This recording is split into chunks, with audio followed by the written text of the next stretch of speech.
IC-814 विमान hijack. As a Indians हम लोगों से बहुत बड़ा ब्लंडर हुआ। आतंकवादी अब ये जिंदा है, सब बाद में उन्होंने संसद भवन पर अटैक किया, ताज होटल पर अटैक किया, दुनिया भर का अटैक किया। अच्छा, इजराइल का भी एक आतंकवादियों ने जहाज के कब्जा कर लिया। इजराइल एको बंधकों को नहीं छोड़ा, जाके मार के वहां से लेके चला। इन चोटों के वजह से ना जहाज का नियम बदल गया। भारत को भारतीयों ने तकलीफ पहुंचाया। सिक्योरिटी में कोई कमी नहीं थी, गड़बड़ाया कहां से? इसी लूप होल का पाकिस्तान ने फायदा उठाया। एयर इंडिया की फ्लाइट लगी, घुस गया, अब पायलट के खोपड़िया पे लगा दिया सब बंदूक। लेकिन कितना रिस्क लिया था पायलट, सोचिए वो पायलट कितना हिम्मती रहा होगा। अब यहाँ से गलती नंबर भारत की। कैसे तो भारत में बोका थे सब। भारत सरकार कह रही है, दुबई सरकार हमें कमांडो कार्रवाई करने का मौका दिया। अजीत डोभाल NSA को भेजा गया था, यहाँ हमसे दोबारा गलती मिस्टेक हुई थी अजीत डोभाल से। IC-814 विमान हाईजैक, ठीक है। IC-814 विमान हाईजैक क्या था? देखिए, लश्कर-ए तैयबा एक आतंकवादी संगठन है। उसने भारत कि एयर इंडिया का जहाज IC-814 को हाईजैक कर लिया नेपाल के काठमांडू से। कहां से हाईजैक किया? नेपाल के काठमांडू से। और हम एज ए इंडियंस हम लोगों से बहुत बड़ा ब्लंडर हुआ। देखिए, एयरपोर्ट जो होता है वो हाईली सिक्योर एरिया होता है, लेकिन हर सिस्टम के कुछ लूप होल्स होते हैं। जैसे अगर कोई एयरपोर्ट के अंदर बैठा है तो ये मान लीजिए कि उसकी सिक्योरिटी चेकिंग हो गई है और रियली उसकी सिक्योरिटी चेकिंग हो जाती है, तभी वो एयरपोर्ट के सिक्योरिटी के आगे वाले एरिया में जाता है। आप एयरपोर्ट की अगर बनावट देखेंगे तो उसकी जो टर्मिनल होती है, टर्मिनल मतलब जिसमें आदमी बैठता है, क्या तो अगर एयरपोर्ट की बनावट अगर आप देखेंगे तो हम लोग को कुछ एरिया में जाना अलाउ होता है और कुछ एरिया में हम नहीं जा सकते। जैसे एक होता है रनवे, क्या हो गया? ये हो गया रनवे, ठीक है। यहाँ हम नहीं जा सकते, रनवे पे हम लोग नहीं जा सकते हैं। उसी रनवे से सटा हुआ होता है टैक्सी वे, जो रनवे से थोड़ा पतला होता है, टैक्सी वे। क्या हो गया? ये टैक्सी वे। ये दोनों आपस में क्या होते हैं? अटैच होते हैं। दोनों आपस में क्या होते हैं? अटैच होते हैं। जहाजें उतरती किस पे है? किस पे उतरेंगी? रनवे पे उतरती है। बट उसे रनवे बहुत ही जल्दी खाली कर देना होता है, क्योंकि रनवे पे 1 सेकंड भी एक्स्ट्रा नहीं रुकना है। तो जहाजें कहाँ उतरेंगी? रनवे पे। यहाँ से उतरी रनवे पे, अब हट के आगे किस पे आ जाएंगी? टैक्सी वे पे। इसके बाद जो होता है वो चालू हो जाता है आपका एप्रेन। क्या हो गया? एप्रेन चालू हो जाता है। इस पे जहाजें खड़ी रहती है। इसी पे ले आगे आदमी को क्या करना होता है? जहाजों को खड़ा रखना होता है। एक इधर खड़ी हो जाएगी जहाज, ऐसे। जहाज किस पे खड़ी होती है? एप्रेन पे खड़ी हो, ठीक है। एप्रेन के सिंगल पॉइंट को हम बे बोलते हैं। क्या बोलते हैं? बे। बे तो बे नंबर का मतलब होता है एप्रेन। पूरे एप्रेन में अकेले आप नहीं ना खड़ा रहिएगा। अब पूरा एरिया क्या कहलाएगा? एप्रेन। एप्रेन कहलाता है। क्या कहलाता है? और एप्रेन का एक हिस्सा कहाँ खड़े रहेंगे? बे पे। और इसी एप्रेन से जुड़ा होता है टर्मिनल बिल्डिंग। क्या जुड़ा होगा? टर्मिनल बिल्डिंग जुड़ी होती है। ये हो गई आपकी टर्मिनल बिल्डिंग, टर्मिनल। अब टर्मिनल से ना कुछ डायरेक्ट गेट होते हैं, कुछ गेट डायरेक्ट होते हैं, जो आपको ब्रिज बोलते हैं, एरो ब्रिज। क्या बोलते हैं? Arrow bridge. अब जिन जहाजों को यहाँ जहाज ले आके खड़ा करना है, उनसे एयरपोर्ट ज्यादा पैसा लेता है। कहता है डायरेक्ट यहाँ ले आके जहाज खड़े कर दो। डायरेक्ट कहाँ खड़ा कर दो? यहाँ। एयरपोर्ट कहता है यहाँ डायरेक्ट खड़ा करोगे तो तुम संग ज्यादा पैसा लेंगे, क्योंकि यही टर्मिनल बिल्डिंग है जहाँ पैसेंजर खड़े रहते हैं। और इसी को आप फिल्म उलिम में देखे, वो एरिया मूवमेंट एरिया, उधर आपको अलाउ नहीं है। उधर चुपचाप शांति से छोड़ दीजिए एयरपोर्ट के एरिया। अब जैसे आप गेट से एंट्री करेंगे, यहाँ पे एंट्री गेट होते हैं सब दुनिया भर के। गेट नंबर 1, 2, 4 ऐसे ज्यादा गेट होते हैं। रीजन क्या है गेट ज्यादा देने का? भीड़ को कंट्रोल किया जा सके। किसी गेट से आप घुसिएगा, यहाँ टिकट और आधार चेक हो जाएगा, ताकि ये पता चल सके कि आप ही हैं, बिना मतलब भीड़ लगाने नहीं गए। अब इसी में एक जगह एरिया होगा सिक्योरिटी का। किस चीज का? सिक्योरिटी का। जहाँ आपको सिक्योरिटी चेक होगा, सिक्योरिटी चेक होगा। सिक्योरिटी चेक करने के बाद वेटिंग एरिया में भेज दिया। किधर भेज दीजिएगा? Waiting area. तो जो वेटिंग एरिया में होता है उसको ये मान लिया जाता है कि इसका सिक्योरिटी चेक हो गया है, क्योंकि वेटिंग एरिया में विदाउट सिक्योरिटी चेक किए आपको कोई भेजेगा ही। इसका एक लेयर जो होता है, पहला लेयर क्या होता है? Security check. पहला लेयर क्या होता है? सिक्योरिटी। यहाँ गए, आधार वगैरह दिखाएं, उसके बाद क्या हो गया? सिक्योरिटी। उसके बाद आप इसमें टहलते रहिए, कोई मतलब नहीं है, यहाँ आपको कुछ नहीं छोड़े। और ये सब भी है। कभी कभी क्या होता है डायरेक्ट जहाज में घुस जाते हैं, जैसे फाटक जोड़ देता है। नहीं तो अगर यहाँ जाना है आपको नीचे उतरना पड़ेगा। यहाँ से सीढ़ी होती है, फिर एक बस लगी रहेगी, बस ले आके यहीं उतार देगी। निकल निकल निकल निकल, चल चल चल चल, बैठ बैठ बैठ बैठ। एक सवारी बैठा दिया इसमें। फिर यहाँ से किस पे ले जाएगा? टैक्सी वे पे। टैक्सी वे से कहाँ ले जाएगा? रनवे। और रनवे पे से क्या कर देगा? उड़ा देगा। रनवे पे से उड़ा देगा, ठीक है। टैक्सी वे पे लाइन से खड़े रहते हैं सर, कैसे टेम्पो स्टैंड पे खड़ा रहते हैं सर, दो सवारी ऐसे। दो सवारी चिल्लाता नहीं, कंट्रोल करता है। अब हुआ क्या कि बताइए, अगर कोई पैसेंजर सिक्योरिटी के ऊपर, सिक्योरिटी से बाहर यानी टर्मिनल बिल्डिंग पर वेट कर रहा है, इट मीन्स उसकी सिक्योरिटी चेक हो चुकी। जैसे कई बार क्या होता है कि आप किसी एयरपोर्ट पर उतरे और आपको वहां से दूसरी फ्लाइट, जैसे आपको यहाँ से जाना है बागडोगरा, सिलीगुड़ी जाना है, तो आप पटना से डायरेक्ट सिलीगुड़ी नहीं जा सकते, आपको कोलकाता जाना पड़ेगा, कोलकाता से दूसरी फ्लाइट लेनी, आपकी फ्लाइट उतरेगी रनवे पे, आएगी टैक्सी वे, उसके बाद एप्रेन, एप्रेन पे आपको उतारेगा, अगर बाहर रुके हैं तो बस में उतार के बैठाएगा, और डायरेक्ट एरो ब्रिज से जुड़े हैं तो इसमें ले आ देगा, इसमें ला देगा तो वहीं लिखा होगा ट्रांजिट एरिया, क्या लिखेगा, ट्रांजिट एरिया, मतलब अगर दूसरी फ्लाइट लेनी है तो इधर चले जाइए, तो अंदर ही रख देगा, और अगर बाहर निकल गए तो फिर सिक्योरिटी जांच करा, क्या करेगा फिर, पहले ऐसा नहीं, पहले क्या हुआ, हालांकि देखिए सिक्योरिटी में कोई कमी नहीं थी, गड़बड़ाया कहाँ से, नेपाल से प्लेन कैसे हाईजैक हो गया, समझ, सिक्योरिटी में कोई कमी लग रही है क्या, जो ट्रांजिट कर रहा है उसकी सिक्योरिटी चेक करना जरूरी है, ऑब्वियस बात है कि वो कहीं से उतरा है और यहाँ आके बैठा है अंदर अंदर एरिया में, बाहर नहीं निकला है, तो इसका मतलब अंदर उसकी सिक्योरिटी क्या है, चेक हो चुकी है,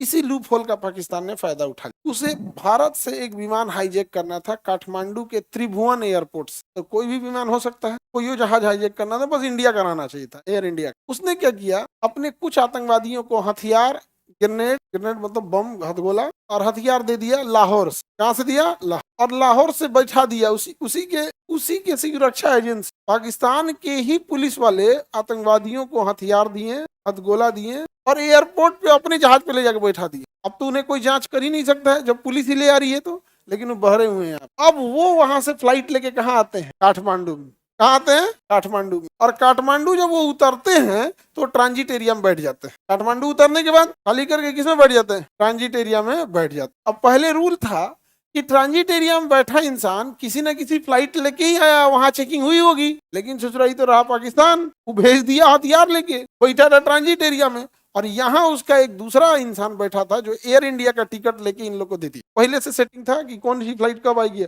और एयर इंडिया IC814 का टिकट इन लोग को, अब उनकी चेकिंग होगी नहीं, अब एयर इंडिया की फ्लाइट लगी, इनकी कोई चेकिंग नहीं, गए एयर इंडिया की फ्लाइट में बैठे, एयर इंडिया की फ्लाइट टैक्सी वे पे गई, टैक्सी वे से रनवे पे गई, उड़ गई, रनवे पे गई, उसके बाद क्या हो गई, उड़ गई, अब वो काठमांडू से दिल्ली आ रही थी, काठमांडू से दिल्ली आ रही थी, और वो 1999 दिसंबर 1999 ये दिसंबर बड़ा खास, दिसंबर का महीना जैसे अभी होता है तो लोग क्रिसमस की छुट्टियां मनाने जाते हैं, और एक साल खत्म होता है और नए साल की इंतजार करते, तो हर साल एक साल खत्म होता है तो लोग खुशियां मनाते, लेकिन 1999 का दिसंबर स्पेशल था, उस साल तो खत्म हो ही रहा था, एक सदी भी खत्म हो रही, 20वीं सदी का वो अंतिम साल था, 20वीं सदी यानी 100 साल को एक सदी बोलते हैं, तो देखिए 1901, 1902, 1947, 1957, 1980, 1999, तो वो एक सदी का अंत, तो लोग खुशियां मनाने, छुट्टी मनाने गए, और नेपाल चूंकि पहाड़ी एरिया है तो पर्यटन वैसे भी ज्यादा है, तो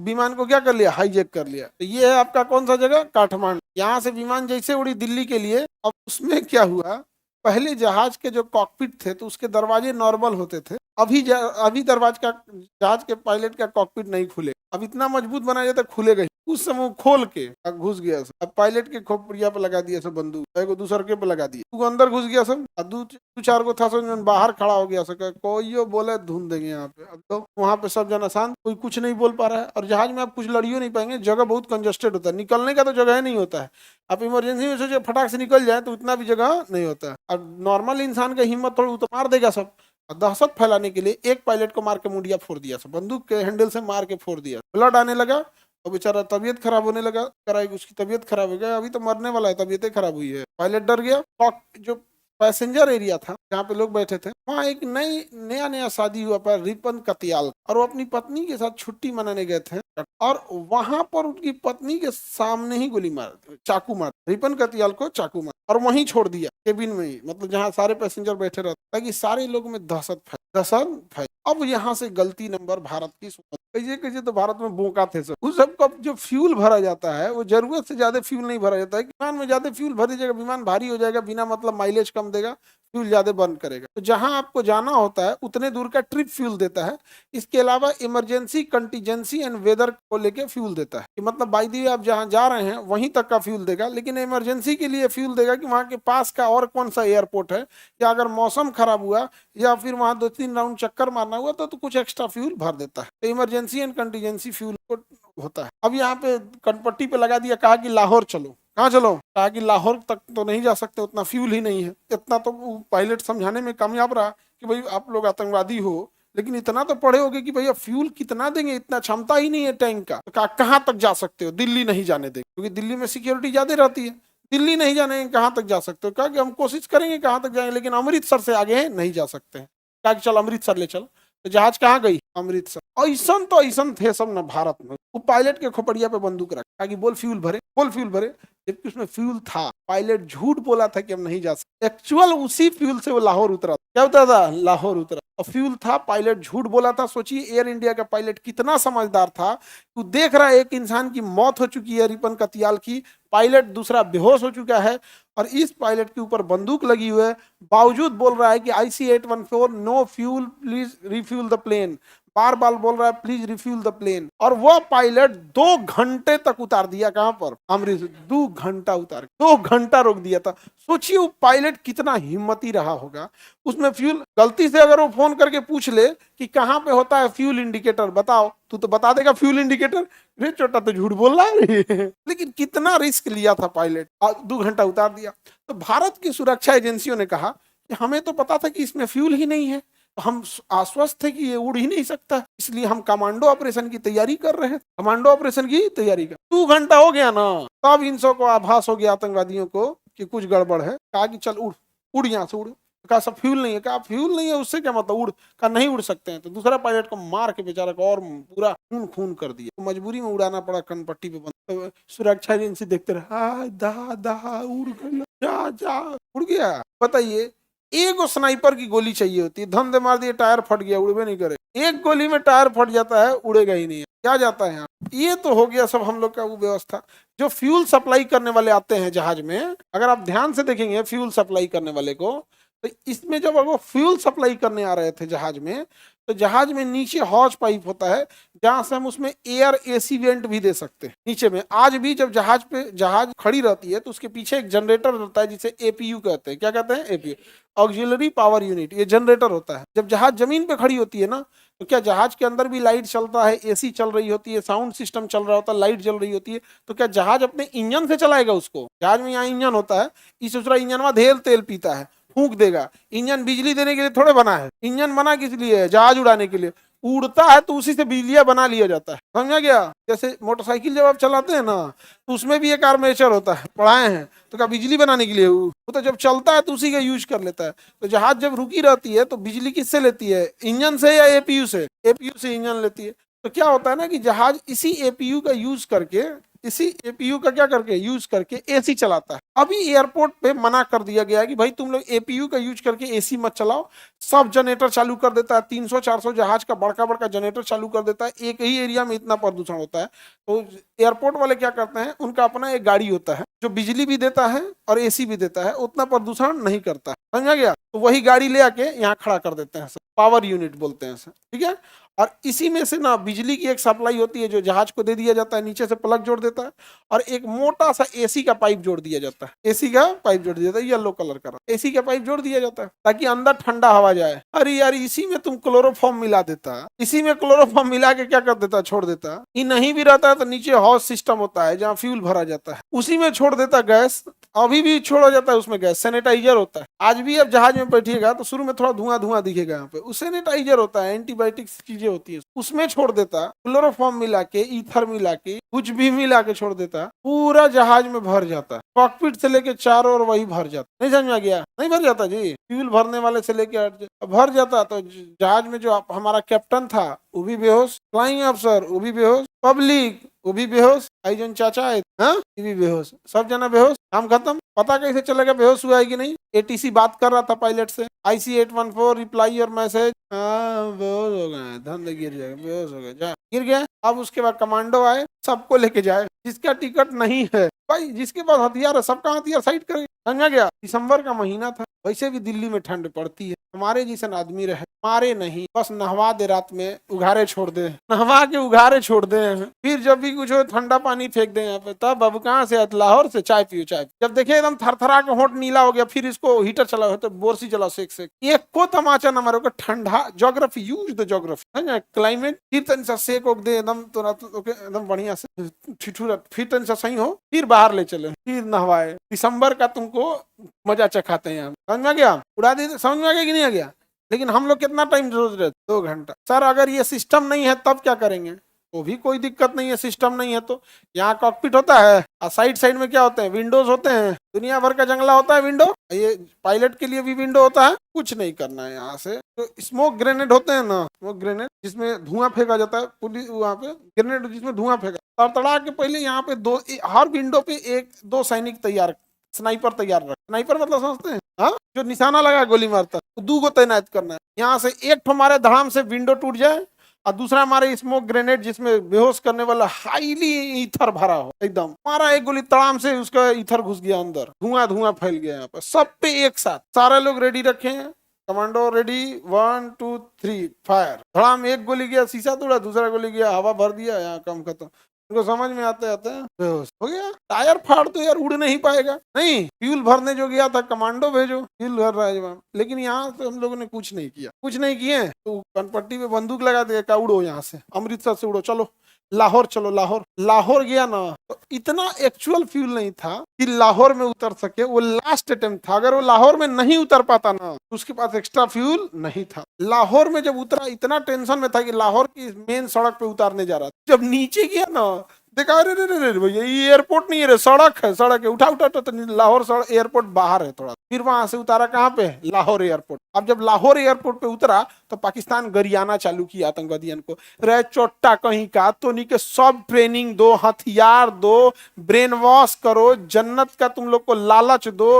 हाई जोन एगो कौन सी था जी, एगो यहाँ पे जन्नत में दुकान शराब है, मतलब इन आतंकवादियों को हर चीज पढ़ाया जाएगा कि जन्नत में शराब पी सकते हो, जन्नत में 72 हूर मिलेगा, जन्नत में तुमको हर सुख सुविधा मिलेगा। अरे हमको ये नहीं समझ में आता है इन कमीनों को पढ़ाता कौन है? स्वर्ग की सबसे बड़ी परिभाषा होती है जन्नत या स्वर्ग की, कि जिस भगवान या जिस खुदा की आपने जिंदगी भर पूजा किया, जिंदगी भर नमाज पढ़ा, एक बार आंखों से नहीं देखा, आपको सामने देखने को मिलेगा। क्या इससे भी बड़ा कोई चीज होता है? तो उनको कहेगा तुम काजू किशमिश खा सकते हो, तुम शहद की नदियों में नहाओगे तो झरना होगा। क्या हाल पिकनिक मनाने गया रे? नहीं समझ आ गया? अरे जिस भगवान की आपने आराधना किया, जिस खुदा की आपने सजदा किया, वो बस देखने को मिल जाए, तुम जमीन पे बैठा दो, लात मारो इसे जन्नत को, इससे बड़ा क्या हो सकता है? लेकिन नहीं, वहां पे तुमको हाई मिलेगा, वो मिलेगा, 5 स्टार होटल बना दिया, ये सब नाश्ता में मिलता है 5 स्टार होटल, समझा ही नहीं गया यहाँ पे। लेकिन बेचारा आतंकवादी से कभी 5 स्टार होटल गया नहीं, सब गया तो बम फोड़ के चला गया। जितना उसको समझाया गया सुविधाओं के बारे में, वो 5 स्टार होटल में इजीली अवेलेबल होता है, नहीं समझे, सब चीज एकदम, लेकिन ले जाकर तोड़ दिया। अब पाकिस्तान गरियाना चालू किया कि रे चोट्टा तुम लाहौर काहे लेके चलाया? तो बताया कि साहब ऐसा ऐसा मैटर था, हम कौन सी करते हैं यहाँ पे, कि 2 घंटा से फ्यूल भरवाने के लिए रुकल था, तो कैसे हूँ हम इंडिया का बॉर्डर छोड़ के आए।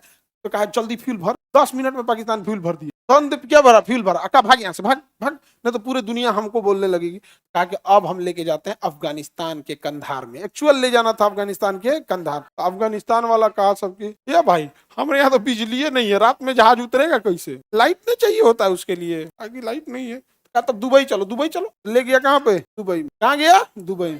तब भारत सरकार कह रही है दुबई सरकार को, इट्स माय रिक्वेस्ट, प्लीज हमें कमांडो कार्रवाई करने का मौका दिया जाए। तो दुबई कह रहा है कि जब 2 घंटा अमृतसर में था तो कौन सी कर रहे थे, कौन सी कर रहे थे 2 घंटा जब अमृतसर में था, यहाँ कमांडो कार्रवाई करने दे, हमारे एयरपोर्ट पे कमांडो कार्रवाई करने देंगे? कितना बम रखा है, कितना बारूद रखा है पते नहीं, फटेगा, अगल बगल के 3-4 गोरो जहाज फोड़ देगा, और डिस्टर्ब होगा दुबई एयरपोर्ट। नहीं, मैंने आप बवाल कीजिए, यहाँ पे फ्यूल भरने के लिए हम नहीं करने देंगे कमांडो कार्रवाई, हमारे यहाँ रुका है, ठीक है।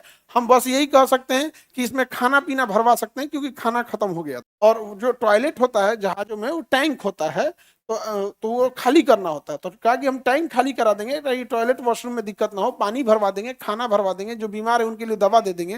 तब तक पता चला जिनके चाकू मारा गया था, रिपन कतियाल को ना, मौत हो गई थी ब्लीडिंग से, जख्म से नहीं, मार के चाकू सहित छोड़ दिया था, ब्लीडिंग से मौत हो गई। तो दुबई ने कहा कि हम वो नेगोशिएशन कर रहे हैं कि वो बॉडी दे दे, बॉडी दे दिया। दुबई रात भर जहाज दुबई में खड़ी, क्या लगता है आतंकवादियों को नींद नहीं आ रही है? वो भी इंसान, ऐसा नहीं है कि उनमें थकान नहीं होता है, समझ आ रहा है कि नहीं आ रहा है? सुबह उठा सब, पायलट को कहा सो पारा पारी वो जग रहा था, आतंकवादियों का हालत खराब था। अरे यार कितना देर से अभी तक निश्चय पूरा नहीं हुआ, या खुदा। आगे बढ़े, सुबेरे हुआ तो अब यहाँ से उड़ान भर के कहाँ गया सब? अफगानिस्तान। कहाँ गया सब? अफगानिस्तान। और वहां बैठ के उसने कहा कि हमारे दिल्ली के तिहाड़ जेल में बंद आतंकवादियों को छोड़ा जाए। 4 दिन तक बहुत बवाल हुआ, फिर अजीत डोभाल एनएसए को भेजा गया था कि आप जाके ले। यहाँ हमसे दोबारा गलती, अजीत डोभाल साहब अच्छे सब कुछ, लेकिन आज हमें यहाँ भाषण देना आसान लगता है, लेकिन जो वहाँ रियल सिचुएशन फेस कर रहा होगा उसको सच में प्रॉब्लम हुआ होगा। लेकिन एक मिस्टेक हुई थी अजीत डोभाल से, अरे कुछ नहीं होता है उसको, दुनिया भर की दवाइयां आती हैं, खिला दीजिएगा, कोनो में हार्ट अटैक आएगा, कोनो में किडनी फेल होगा, कोनो में लीवर फेल, वो दवाइयां उसको खाना में खिला के भेज दीजिए आतंकवादियों को, अब तक मर गए रहते, कुछ भी नहीं रहता है, भोजन में थोड़ा सा पारा मिला के खिला दिया गया रहता है, और आतंकवादियों को जब ले ही जा रहे थे तो चुपचाप मिला के खिला दिया गया रहता, आराम से वो आतंकवादी क्या हो जाते, निपट जाते सर। मोटर न्यूरॉन डिजीज होता है, एम्स के डॉक्टरों को दे देते, मार देते तो उसका न्यूरॉन सिस्टम में हो जाता है, इसे बैठा लगा। क्योंकि फिल्म देखे सलमान खान का एमसीबीए काट देता है, यो तो बैले हो कि बेटिए को फंसा लेता है, बड़ आदमी के घर ये सब नहीं ना किया जाता है, अपने बौक रहता है, जो डॉक्टर रहता है ना पागल खाना का इंचार्ज, ओकरी बेटिए को फंसा लेता है, बमक जाता है, ये पागल हमारी बेटिए को फंसा लिया रे, ऑपरेशन थिएटर में लाओ, ऑपरेशन थिएटर में रहता है ना, कौन नसवे काट देता है, एमसीबी गिर जाता है, वो चुपचाप बैठा रहता है, अब उसकी जिंदगी भर वैसे ही बैठा रहेगा, वो ठीक नहीं हो सकता। उसी का एक मित्र रहता है कि बड़ा भाई रहता है, तकिया से मुंह दाब के मार देता है, कहता है इससे अच्छा मर जाओ, अब जब तुम जिंदगी भर ऐसे बैठे रहो, बेटिया देख लेती है ये बीमारी हो गया इसलिए मार दिया, उसको भी वो बीमारियां ऑटोमेटिक हो जाती, तो शॉर्ट ब्रेन मार देता, समझ गया। लड़की सब इमोशनल रहती है, लड़कवार नहीं रहता है, कहता ठीक है दूसरा खोज लेंगे, ऐसा बात नहीं तो ऐसा लग रहा है हम लड़कन को जन्मे नहीं करते हैं। आगे बढ़े, यहाँ पे हम लोग आतंकवादियों को सीधे दे देना चाहिए था, ये कुछ खिला पिला के भेजना चाहिए, हाँ खिला पिला के भेजना चाहिए, दो जगह गलती हुआ। आगे बढ़े बाबू, बहुत से ऐसे जहर आते हैं जो आज खाएंगे तो 2 साल बाद मरेंगे, आतंकवादी अब ये जिंदा है सब, बाद में उन्होंने संसद भवन पर अटैक किया, ताज होटल पर अटैक किया, दुनिया भर का अटैक किया। तो एक पहली गलती कहाँ हुई थी हम लोग से, अमृतसर, जिन्हें कौन बौका का मान लिया कि हम इसमें फ्यूल नहीं है, तो पहली गलती अमृतसर, और दूसरी गलती बिना दवाई खिलाए आतंकवादियों को छोड़ दिया गया, समझा गया कि नहीं आ गया। दूसरा तीसरी गलती, अब जब आतंकवादियों को छोड़ा ही गया था अफगानिस्तान में, उस समय 4 को हम लोग कर देते, 2-4 को मिसाइल मार के, जो क्या करेगा, पूरी दुनिया साथ देती है, हमारी पूरी दुनिया साथ देती है। इजराइल ऐसे मौके खोजता है, इजराइल एक ऐसा देश है जो कहता है कि तू हमला कर, तनिषा मेरे ऊपर तू हमला कर, हमला करेंगे ना, और उसके बंधकों को इजराइल के 1000 से ज्यादा बंधकों को गाजा ने बंदी बनाया, 2 साल तक बनाया, इजराइल एक को छोड़ा आगे, ना ना ना हम 2000 को मानिए लेते हैं, चल तो मारिए, और बाद हम तोरा बताई तो किंग एंड सिंधु सभ्यता बनता है, मारा गाजा को तो पलीत करके रख दिया यहाँ पे, नहीं समझा गया, गाजा को बेचारा को, ऐसा कोई घर नहीं है जिस घर से 5 आदमी मरा नहीं, और घर में 2-4 को मरे हैं सब यहाँ, अजीब। अब कहता हमारे लिए ये कर, भाई गाजा वालों तुम लोग पढ़ाई करो, परमाणु बम बनाओ, ले आके पटक, छोटा छोटा काम ये सब चिंताई वाला नहीं कर, पैरासूट लेके कूद गए पबजी ऐसा दन दन मार, नहीं समझे, मार दिए तो दन दन जेसीबी लगा के ढा दिया सो दीवार, अब बस फतेह हो गए हम लोग। और के बाद जब वो मारेगा तब, हाँ वो मारेगा तब, जब मधुमक्खी से डंक से डर लगता है तो छत्ता में हाथ डालने की जरूरत, तो कटबे करेगी, अब काटेगी नहीं काटेगी, अब उसके बाद से अब आप दुआ मांगेंगे, आप सोचेंगे कि पूरी दुनिया हमारी मदद करे, और जुल्म हो रहा है आपके ऊपर। भाई ये क्या बात है, आपको अगर इजराइल से लड़ना है, कौन मना किया, कोई मना किया है, कोई नहीं मना किया है, पढ़ाई करो, हवाई जहाज बनाओ, उसमें हवाई जहाज में मिसाइल लागो, मिसाइल के अंदर परमाणु बम ला दो, तो ज्यादा पढ़ना है अभी उनसे, पहला तो हवाई जहाज बनाने के लिए पढ़ना है, फिर मिसाइल बनाने के लिए पढ़ना है, फिर उसके अंदर परमाणु बम लादने के लिए पढ़ना है, फिर रडार लगाना है, फिर एयरपोर्ट बनाना है। इनके पास ना एयरपोर्ट है, ना बंदरगाह है, न एक को फैक्ट्री है, न एक को यूनिवर्सिटी है, लेकिन मार के इजराइल को खत्म, तहस-नहस हो गया, पलित कर दिया इजराइल, तबाह तबाह हो गया। इजराइल ऐसा मौका खोजता है, कहता अल्लाह हमरा। अच्छा, इजराइल का भी एगो आतंकवादियों ने जहाज के कब्जा कर लिया था, इजराइल एक को बंधकों को नहीं छोड़ा, जाके मार के वहां से लेके चला है, एक को नहीं छोड़ा, समझ में आ रहा है कि नहीं आ रहा है, एनी प्रॉब्लम। या फिर एक और गलती थी, जब यहाँ से उन आतंकवादियों को छोड़ा गया था,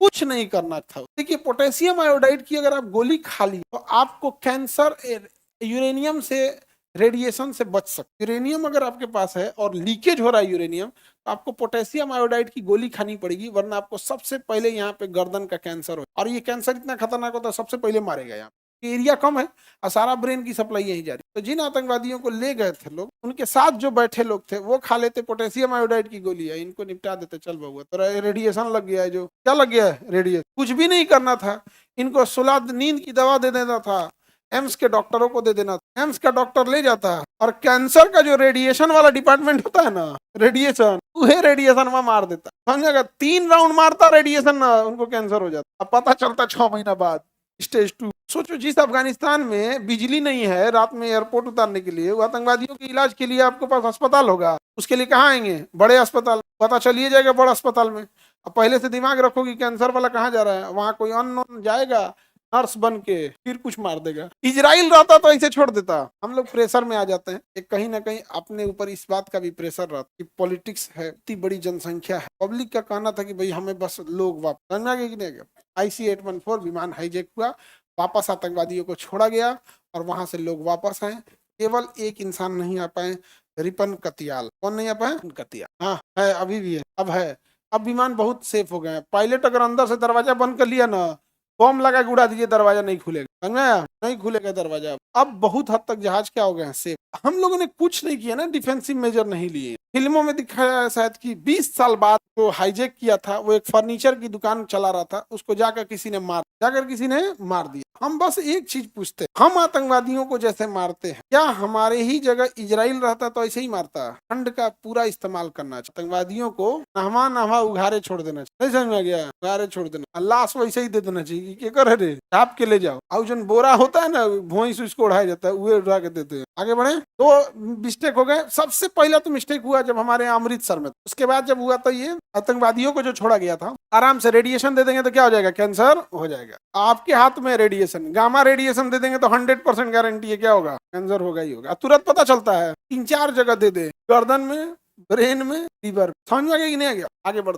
पहलगाम में इतना खुलेआम मारा सर, अभी और मारना चाहिए। ऑपरेशन सिंदूर में और मारना चाहिए, थोड़ा रहम नहीं करना चाहिए पाकिस्तान के ऊपर। ये अगर हम सोचेंगे कि उस पर रहम कर दे तो ये बेवकूफी हो जाए। उस पर रहम करने की जरूरत नहीं, 1-8 करोड़ को मारना। आगे बढ़े। मेन इसमें कल्प्रिट था मौलाना मसूद अजहर, और एक और आदमी था जिसका नाम था अब्दुल मोमिन, तो सुप्रीम कोर्ट ने फांसी की सजा सुना दी। IC-814 हाईजैक समझ में आ गया। तब से जहाजों में बहुत स्ट्रिक्ट रूल आ गई कि आप ट्रांजिट भी करिएगा तो आपका सिक्योरिटी चेक होगा। अब आप समझिए ध्यान से, इन चोटों की वजह से ना जहाज का नियम बदल गया। अब अगर मान के चलिए आप यहाँ से गए दिल्ली, और दिल्ली से जाना है आपको बंबई, ठीक है, तो आपकी जहाज दिल्ली एयरपोर्ट पे उतरी, टैक्सी वे होते हुए एयरप्लेन पे आई, अब आप आ गए किसमें? टर्मिनल पे। अब यहाँ आपको ट्रांजिट करना है ना, तो ट्रांजिट के टाइम फिर एक तो छोटा सा सिक्योरिटी काउंटर हो, क्योंकि मेन क्राउड के लिए तो है नहीं, ट्रांजिट क्राउड के लिए फिर चेकिंग होगा, एग्जैक्ट वैसे ही जैसे सबके लिए होता है। इसकी वजह से ये नियम बना, आतंकवादियों को ऐसे नियम बना। आगे बढ़े। देखो बाबू, इंडिया है, यहाँ सब लोग जल्दी जल्दी भूल जाते हैं सब बात, समझे?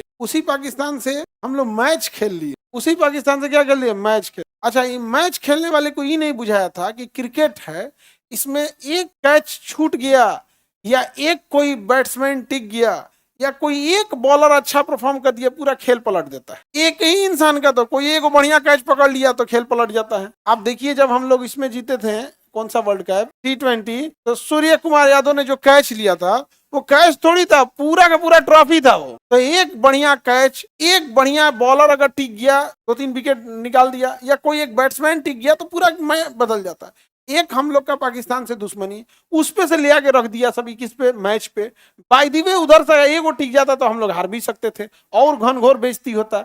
इन गधों को ये नहीं बुझा रहा है, पैसा के लिए मैच करा दिया सब। सबसे खराब लगता है, दिस इज इंडिया। भारत को भारतीयों ने तकलीफ पहुंचाया, और ये क्रिकेटर, अरे तुम क्रिकेटरों को कहते हैं कि हिंदुस्तान ने क्या तुम्हें कम प्रेम किया? मना कर देते, मेरी तबीयत ठीक नहीं, हम नहीं खेलना चाहते। एटलीस्ट BCCI पर इस बात का प्रेशर होता है कि हम क्रिकेटर हैं, तुम्हारे बाबूजी के नौकर नहीं है, तो भाषा को कंट्रोल कर रहे हैं। क्योंकि उन लोग का भी क्या है ना, तो हम आपसे पूछते हैं, आप क्रिकेटर रहते तो आप खेलते? भाड़ में जाओ, सोचा तो नहीं खेलेंगे। BCCI मैंने कौन गलत हुआ था? अगर सोचो, अगर ये कितना बड़ा रिस्क ले रहा था, अगर हार जाते लोग तब क्या होता? और बेइज्जती होता ना। और क्रिकेट है, इसमें हार जीत तो लगी रहती है, मतलब एक इंसान मैच पलट सकता है, एक इंसान क्या हो सकता है? मैच पलट सकता है। साउथ अफ्रीका मारा था 434 की 436 रन, ऑस्ट्रेलिया मारा था, पूरी दुनिया कह रही थी कि कोई नहीं जीत सकता है, साउथ अफ्रीका मार के जीत गया। ये आज से हम बता रहे हैं 20 साल पहले की बात, जब हम लोग का जमाना चलता, हम उस समय हम लोग जवान थे। 436 या 437 रन ऑस्ट्रेलिया मारा था, और साउथ अफ्रीका ने उसको मार के चेस करके जीत गया। क्रिकेट खिलवा रहा है। IC-814 हाईजैक समझ में आ गया? किस कोचिंग के आतंकवादी थे सब? जैसे मोहम्मद और लश्कर-ए-तैयबा, इस सब वहां का कोचिंग है। समझ में आ गया कि नहीं गया? सबका अलग अलग सिलेबस है। आतंकवाद, हाँ, आतंकवादी कोचिंग है। सबसे बड़ा कोचिंग का मंडी मुजफ्फराबाद में, समझे? उस कोचिंग में एडमिशन कैसे मिलता है? आगे बढ़ते हैं। अच्छा, अब अफजल गुरु वगैरह आतंकवादी हमला कर दिया था, उसके बाद ही तो पढ़ा दिए हम आपको IC-814 हाईजैक। कोई दिक्कत? इस आतंकी संगठन ने 26 नवंबर 2008 को ही ताज होटल पर, नरीमन हाउस तथा CST रेलवे स्टेशन में हमला किया, जिसे NSG कमांडो ने ऑपरेशन ब्लैक टॉर्नेडो से समाप्त किया था। समझा गया कि नहीं आ गया? अब सोचिए, इस नरीमन हाउस के पास यहाँ कैफे लियोपोर्ड था, नरीमन हाउस के पास एक एक हाउस था, वहां पे इजरायली रहते थे, यहूदी रहते थे, और यहूदियों को भी बंधक बना लिया गया। इतना दुख हुआ ना। इजराइल अजमल कसाब को आतंकवादी नहीं माना, इजराइल अजमल कसाब को आतंकवादी नहीं माना, इसलिए भारत सरकार भी हमास को कोई हम आतंकवादी नहीं मानता। भारत सरकार नहीं मानती, नहीं समझ में गया? कौन नहीं मानता है? भारत सरकार। भारत सरकार का कि हम आतंकवादी नहीं मानते। इजराइल का हिजबुल्ला आतंकवादी है, आगे ना हम नहीं मानते। तोरा ससुरत नहीं थे, अजमल कसाब को आतंकवादी मन भी नहीं किया। तो नौकर हैं हम लोग, और हम लोग को क्या है भैया, देश मानेगा हम भी मान जाएंगे, देश नहीं मानेगा हम देश से बड़का है नहीं। देश से बड़ा कोई भी इंसान देश से बड़ा नहीं। एगो हमरा कह रहा था, खान सर कह रहे हैं हमास आतंकवादी नहीं है। अरे बैला कहीं कहीं जयशंकर साहब कह रहे हैं हम नहीं। बैल कहीं का बताइए, हम विदेश नीति बनाते हैं, पकलोल कहीं का तो होता नहीं है। तो लोग उसको गरियाया, रे पगला ऊ का है बोलेंगे, तू जयशंकर साहब बोल दे, हम ट्रम्पा को बोल दे आतंकवादी, हमको क्या जाता है बोलने में। भारत का विदेश मंत्रालय जहां जिसको बोले आतंकवादी बोलने को, तो धंधे बोल दे यहाँ पर। नहीं समझ आ गया? आगे बढ़ते हैं। IC-814 हाईजैक किया गया, अजमल कसाब आया, इतना आतंकवादी घटनाएं। देखिए आतंकवादी घटनाएं तभी रुकेंगी जब पाकिस्तान की पब्लिक को ये लगेगा इससे बहुत लॉस। जैसे वो आतंकवादी जब आए तो भारत के लोगों को नुकसान कर, उसी तरह से कोई गुमनाम इंसान जाए, यहाँ आतंकवादी हमला हुआ, अगले दिन वहां का पता चला 20 गो फैक्ट्री उड़ गया। यहाँ आतंकवादी हमला हुआ, पता चला एयरपोर्टे उड़ गया। वहां यहाँ आतंकवादी हमला हुआ, वहां पता चला जितना बड़ा बड़ा ब्रिज था सब उड़ गया। तो ब्रिज उड़ाने में क्या जाता है जी, रात में पानी रात में लकड़ी के नाव पे आएगा, जो पिलर होता है वो पे सटा देगा, काम खत्म, चल दिया। नहीं समझ आ गया? गोताखोर लेके नीचे नीचे आ जाएगा। कोनो गांव नदी तो दुनिया भर का होता है, एगो लॉज रूम लेके रह जाएगा कोई एजेंट, रात में देखेगा कोई नहीं, नदी में उतरेगा गोताखोर से। अभी पटना रतिया नदिया में कौन तैर रहा है, कोई देखने गया है? वैसे जितना बड़ पुल है मार के उड़ा दे। यहाँ पे हमला हो, उधर बड़का बड़का 25-30 को पुल उड़ जाए, पता चला रेलवे का 8 गो पुल उड़ गया, ऑयल रिफाइनरी उड़ गया, तब जाके उन सबको समझ में आएगा। इधर हमला हुआ, उधर बिजली घर उड़ गया। ऐसे नहीं होगा, ऐसे पाकिस्तान होगा नहीं। हम जैसे आदमी को दे दे, नहीं समझ में आया? बाप रे बाप, यमराज साक्षात आ जाएंगे। सर हमारा अब माया लग रहा है, छोड़ दीजिए। हम कहे जाते हैं कि नहीं, एक साइड से काट ओकरे से दूसरे साइड से तावा पे भुनवाए, ओकरे से कटवाई काट, तो चारों उंगलिया कट, चल भून एक भुजवाए, फिर चम्मच लगा के ओकरे खिया। अपन एक साइड से खत्म करते जाए, तनी तनी डेली नाश्ता में। रोटी हम लोग देंगे, रोटी दाल चावल हम लोग देंगे, नॉनवेज अपना ही खाएगा, कंप्लीट HLA मैच करेगा। अब हम लोग देखते हैं विश्व इतिहास। आपको पाकिस्तान दे दिया जाए तो क्या करिएगा? भाई देखो, कुछ इंसान होते हैं उनको फिक्स होता है, हमको पता है ज्यादा झमेला नहीं है, 25 करोड़ लोग वहां रहते हैं, सबको मार। पाप पड़ेगा, ठीक है, हमरा पड़ेगा। वैसे कौन मार स्वर्ग में जाने वाला है? नरक में दबदबा कितना रहेगा? फूल डराएगा से छोट मोट गुंडा, और यारी 25 करोड़ को मार के आया, वो देश से साफ किया है, वो दबदबा में आदमी चलेगा धौस में एकदम। क्या समझता है रे यहाँ पे? अच्छा, दूसरा कितना अजीब लगेगा, जो 25 करोड़ को मारे हैं लोग, वो सब नरके में मिलेगा सब। वहां भी डराई लगे, छोड़ दीजिए ना प्लीज, हमारा गलती हो गया। इक्को को नहीं छोड़ो, चाहे वो छोटा हो या बड़ा।